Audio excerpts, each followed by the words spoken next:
Ladies and gentlemen, I hope you're all doing well, and welcome to this tournament showdown. It's going to be myself and the Chaos Dwarves with Astrogoth facing off against the Greenskins, who shall be helmed by Alexander Nuts here on the Haunted Vale.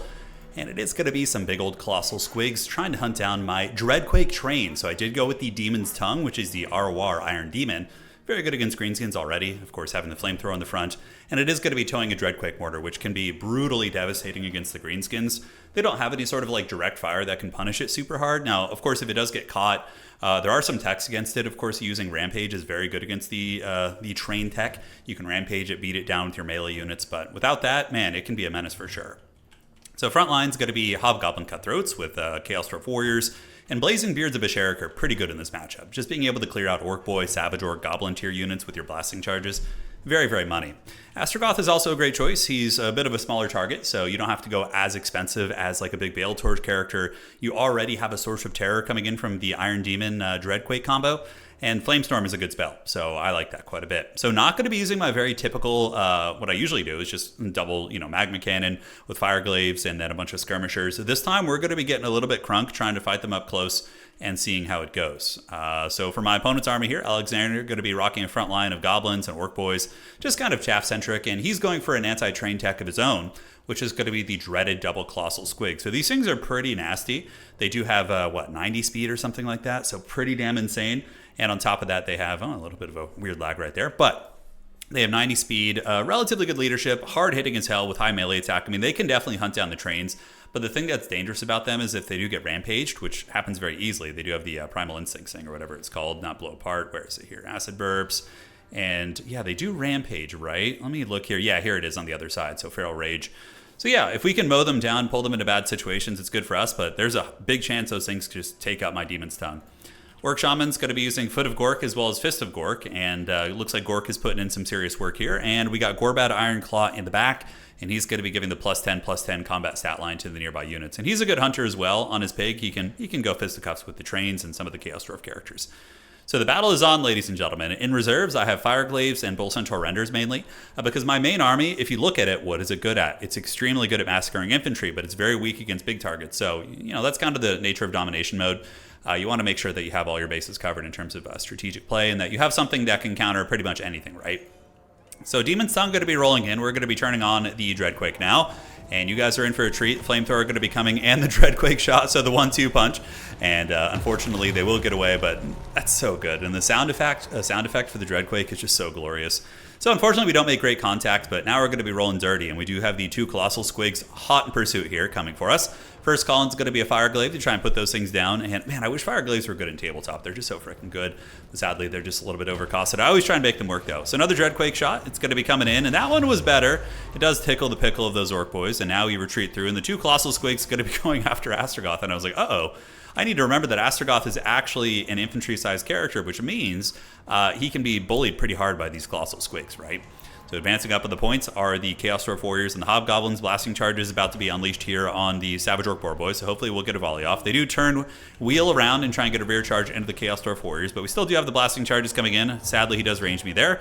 And we do get a bit of a duel of fate. So Gorbad ends up fighting against Astrogoth. Astrogoth is a better fighter when his hammer is activated, the Black Hammer of Hashut. So he lays a bit of a whooping down there. And now the Squig's going to be moving across while my train has a big isolated pocket that just feeds. So this thing can shoot its DREADQUAKE pretty much in melee, which is what makes it very devastating. But even still, it's still an Iron Demon with a massive leadership debuff on it. And it really is a big problem. And there you go. See what I'm talking about? The point-blank impact there, certainly sending messages. So now it's time to try and zone my opponent out a little bit using the Infernal Guard Fire Glaives. So they're going to be on their way up. Flamestorm activated on the Orc Boys, and we get a Mass Terror out and pretty much buckle the Orc position on this side. Now, we are up in value, but that usually starts off that way in this matchup. But when some of the Orc Boy units and other pieces get into combat with you, you can start to really hemorrhage models. But blasting charges in, another shot. Oh, man, that was a close one. Even still, the Fire Glaive's able to put some big hurt from downtown onto the Savage Orc Boar Boys. Monstrous Impact slowing their speed by 60%, which is pretty mean. And the Foot of Gork coming. Oh, that's cool. I forgot they changed the animation a little bit. Looks really good and takes about a quarter of the health off the Infernal Guard Fire Glaives. Probably not worth it at the end of the day, but it certainly does send a message. So Fire Glaive's going to be setting up shop after getting stomped on by the Foot of Gork, and they're going to be keeping that Squig in check. And after they pop it a little bit, there is a chance that it's going to get rampaged, and that is really, really what I was hoping for. So holding on to objectives 1, and here we do have the Blazing Beards as well as the Chaos Dwarf Warriors who are going to be moving forward, and my opponent calling in more Broken Tusk mobs. So not more Broken Tusk mobs, but Boar Boy Biggins, and this is the ROR. And we're going to be responding by calling in Bull Centaur Renders. So he was really just spamming big stuff. Like we saw Pump Wagon coming out. We saw the Broken Tusk mob, all those pieces, right? So we are like, all right, Bull Centaur Render time. They do pretty well. I mean, it's not a amazing trade. It's an evenish trade, which, obviously it'd be better to have an advantage, but, they get the job done. So the Demon's Tongue is going to be moving in, and the Squigs are forced back by the Chad Fireglaves once again. And we do get the Rampage on the Acid Burper. So that's what I was waiting for there. I was trying to Rampage that bad boy. And now we can just kind of sit on it with the Infernal Guard Fireglaves. Hopefully on this side, the Hobgoblins and the Blazing Beards are going to be able to hold the point against the swath of Greenskin units. Pump Wagon's also going to be saturating in here in a moment. And Fireglaves just trying to get line of sight, another Dreadquake shot. And that's actually really good, right? Because the monster's impact will slow their speed down by 60%, allowing my train to potentially get away. And the Bull Centaur Renders will be now moving across and providing their anti-large beat stick. So here they come. The Bull Centaurs of Hashut have arrived, and I'm getting a little inspired to play my old Chaos Dwarves in tabletop. But yeah, they're going to get their bonking sticks in, and they'll be pretty good against the Acid Burper, although the Dreadquake is a little bit of friendly fire, but what's not to love. Now, on this side, I do get overwhelmed. The Logie Bogies Spore Splodas, the Pump Wagon, bit of a tongue twister there, is able to do some damage against my boys, but the Blazing Beards of Asheric, crazy good stat line, 4654, should be able to hold, and the Fireglaves are able to get some huge shots, and we do see the Acid Burper get routed there. My opponent with a good play, getting the Broken Tusk mob and sacrificing them onto the Fireglaves. It is going to be a sacrifice. Fireglaves are halberd units, but it allows his Acid Burper to get away. I was about to get the kill on that thing, so that was a pretty slick little play right there. But Bull Centaur is moving in after the other Colossal Squig, but it's about to get very messy. A healthy unit of Savage Orc Boar Boys is going to be moving in. So we do commit the Hobgoblins and Astragoth, and I was like, I need to win this fight, man. We need to get the dub here. But, classic friendly fire, there's pros and cons to the Demon's Tongue, but overall it has been incredibly devastating. It's already up to 1,600 value. It costs like 3,400 though, so it still has a long ways to go before it pays for itself fully, but I'm hoping it will. We did also manage to steal the outside objective, so some laborers and the Hobgoblin Wolf Rider Spears came in and were able to wrestle that one. And back in this big pit fight here, the Bull Centaurs unfortunately do get overwhelmed, but they did pretty good. The Acid Burper does return. It is shaken, and my guns are offline for now. They're going to be fleeing the scene, I believe. Yeah, there's 37 of them there, and not a ton of models. So he does end up winning that blob fight there, which I was like, okay, now he maybe has a bit of a chance. Like, I thought I was going to crush this and just end the game, but suddenly we have a close game on our hands here. So remember, there's friendly fire too, right? The Demon's Tongue and Dreadquake Mortars, they do tend to do that. So another Dreadquake shot right in the face of those guys. So freaking good. And the Demon's Tongue going to be scooting around trying to run away from those units. And I do have some forbidden tech on the battlefield. We end up calling in very soon here the Demon Smith. So just the healing Demon Smith. He has no other abilities, and he's going to be healing the train to make sure it really, really feasts. Astragoth getting hunted 3v1, so he's going to be fleeing, and I was really bummed I only brought one Fireglaive. I was like, man, I was wishing I had more to come in and just mow these things down, but really I had two Bull Centaur Renders with the great weapons, and of course the Fireglaves as well. So they're going to be chasing down Astro Chad. The second Bull Centaur is going to be on his way in, and Astro Chad's going to be turning and fighting. And yeah, the fact that he's infantry size certainly hurts pretty bad here and makes the Squigs perform a lot better, but the Bull Centaurs hopefully get there, hopefully nullify that fight. So on the objective here, Chaos Dwarf Warriors battling versus Goblins, and we do have some Chaos Dwarfs coming over here as well. Another Dreadquake shot is going to be slowing the unit that's chasing it. And on the other side, we do see the Bull Centaurs heavy in pursuit, and both of these Squigs, man, they're just hanging in there by the hair of their chinny chin chin. They're really, really just barely surviving. Outside, though, Greenskins using their superior cav and mobility, so that's a really nice play from Alexander. That's going to be giving him objective 3 most likely, assuming he plays it. In the middle, we might be able to flip that one, and we do get another pit fight here, which is going to be good for us. Flamestorm activated to melt some of the Greenskin units there, and the mighty mutants of Hashut, the Bull Centaurs, do actually take down one of the Squigs, and the other Squig is in big danger. The biggest Squig is not in its happiest form here, as it is at 1700 HP, but they have such a good stat line, especially with the Great Leader. They don't need to be fighting infantry to shine. They can do well against most things, which is pretty rad.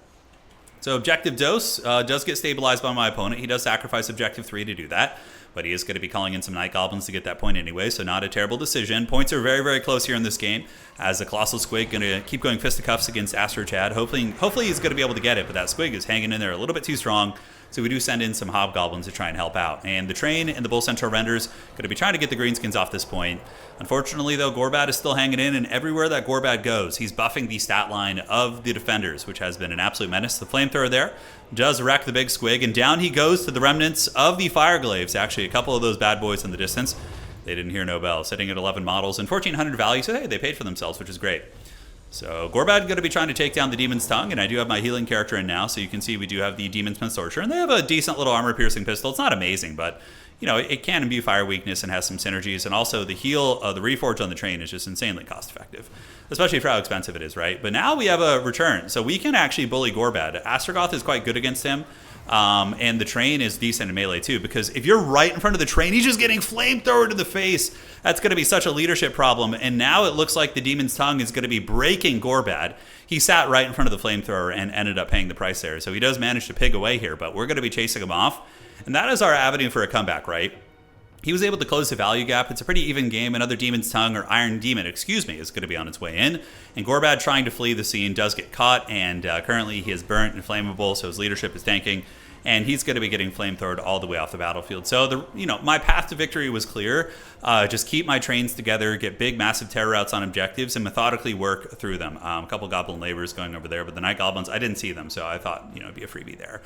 But Gorchad is going to be escorted. He's going to flee. He's not going to be killed, most likely. But yeah, sitting there at 1,500, that flamethrower hurts really, really bad. And the train itself does have an anti-infantry attack. Granted, he's keeping enough distance that I can't quite get that. But yeah, there he goes. So we do see an ability going down here. It is going to be the Flamestorm from Astragoth. Dodged from my opponent, so well played there. Astrachad fleeing. And to the back, we're just going to be moving up with infantry, knowing that I'm going to need all 3 of these points. We just got to start pressing, man. It is not going to be easy. Greenskins are, a faction that really suffer when their lord dies, but on that same coin, they're really good at swarming with just like, semi-durable Boar Boy equivalent cav. And he just brought the Savage Orc variants who do have the physical resist too, which is actually a good tech. So we move in there, and the Goblins, well, they'll trade well enough. I mean, the stat line on these Savage Orc Boar Boys is pretty low right now. You can see they're certainly in the pits a little bit from being exhausted, and they just get instantly folded up there by the leadership. There's a terror-causing unit, Shock Cav coming in, or Walmart Shock Cav, and the Demon's Tongue is going to be really good against a very low leadership Greenskin army. But, he's up pretty heavily on points. This game is I can't tell you how many games I've lost like this with Chaos Dwarves. It's really just the nature of the beast with them. If you play that defensive style. Although this was a more aggressive build, using the trains and, 1 Fire Glaive, but we didn't use any Magma Cannons, which have always been very good against Greenskins. Like, double Magma Cannon is nice, but you can be overwhelmed if you go double Magmas. Whereas the trains give you a little bit more fighting power on the objective, kind of making me rethink that. Granted, he also didn't bring a lot of, Error Boys and, ranged poke. Most Orc players will go with that. Granted, the 2 biggest Squiguses can do some devastating work, but they're also vulnerable against shooting and getting rampaged at their death. So there's pros and cons to that, and that's what's so fun about Total War is the variants of the meta, the different options and strategies. And now the Chad Dawizar infantry going to be clashing. Their tall hats actually making them as tall as the Savage Orcs, which is pretty cool. But even still, Savage Orcs probably lose this fight to the Dawizar infantry. And the Foot of Gore going down there, I did try and dodge it, but yeah, he's getting a little value out of that. We do see the Hobgoblins get stomped there. The Flamestorm is going to put these Savage Orcs in the trash can and push them back while we do secure objective 1.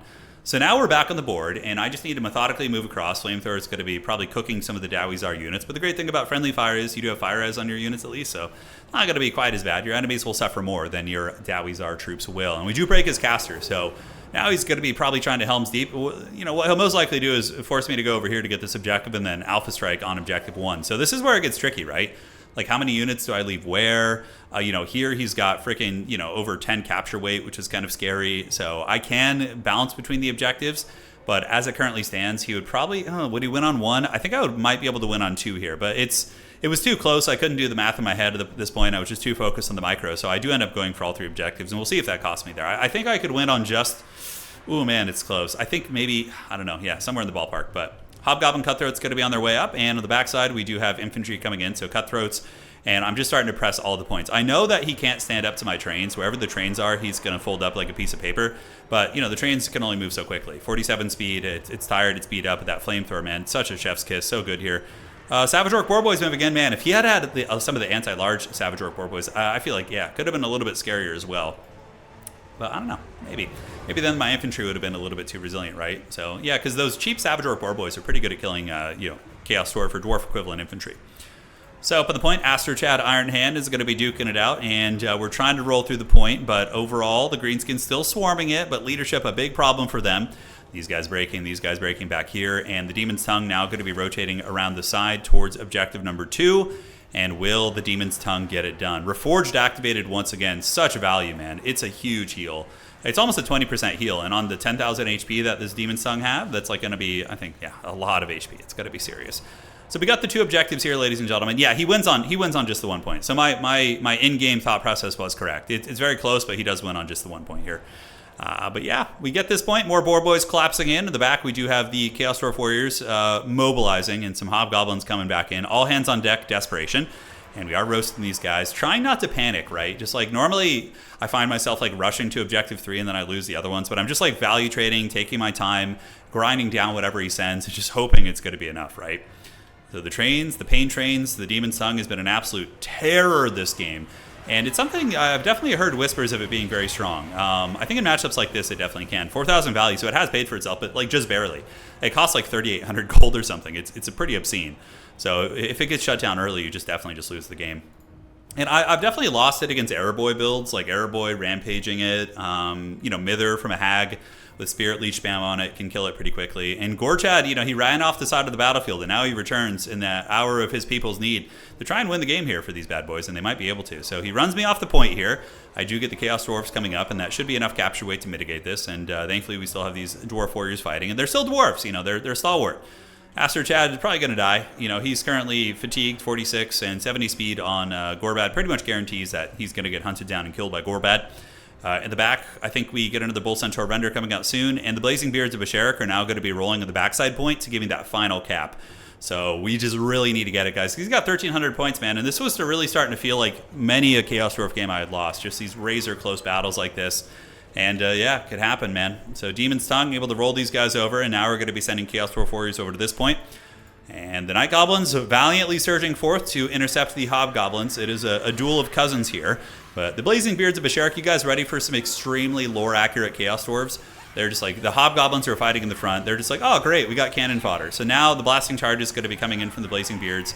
Because my, guys are getting wrecked in combat there. But with the grenades coming in, it should be enough to wreck the Night Goblins, and we do. So now the Blazing Beards have been given the order to charge up and take down these Orc Boys. Unfortunately, though, Loki Bogey's Spore Splodas are there, though the Flamethrower does some respectable damage against them. We're going to have 10 capture weight arriving. My opponent is going to have a total of, I think, 8 or 9. I don't know what those things count as. I think they count as Chariot, so probably just 8. And Gorbad has been, just butchering my characters, man. He's going one at a time. The Demon Smith Sorcerer is going to get smashed up by the Great Boss. Iron Demon's going to be rolling this way, and thankfully we have some Bull Centaur renders coming in. My leadership is going to be tanked, but dwarves are extremely high leadership, so it's not a huge deal. If Astrogoth isn't even that expensive, so losing him isn't that devastating like losing a big Bale Taurus character. I actually think he's better in this matchup. The Bale Taurus is nice, but it's such a big, if you go Bale Taurus, going the Demon's Tongue, you're not going to have agency on the objectives. So we do manage to flip this one pretty decisively. We have a really stalwart infantry over here. So now the entire game is going to be coming down to, can I support these objectives and keep him from getting this? And I think the answer is yes. The Bull Centaur renders are going to just crush these Savage Orc Boar Boys in combat. The anti-large bonus is going to be the big game changer as these guys get smashed off their wild hogs. Certainly some good value. The fat hogs are being crushed here and in the back Orc Boys, but overall, pretty much going to be GG. Now the Demon Tongue's going to move across. I'm going to be rapidly approaching a situation where I win. And yeah, we just see them just get folded off. Legions of Asgore with the Steel Chair. Very fun game though, man. Back and forth. I was of course up in value for a lot of the game, but he had some really good objective play. Squigs actually still managed to about pay for themselves despite, being killed. The Demon's Tongue with 4,700 value. It actually did its job. Astragoth 24, 1,500 on Fireglaves, 1,100 here. I did have one Magman Cannon in reserve, but probably should have just not brought it. I'm not a big advocate of bringing out artillery mid-game. I feel like starting with artillery or calling it out extremely early is good, but if you call it out late game, I just feel like it's not usually worth it. Yeah, fun game. GG, well played. Hopefully you guys enjoyed that one, and we will be back with more sweaty action soon.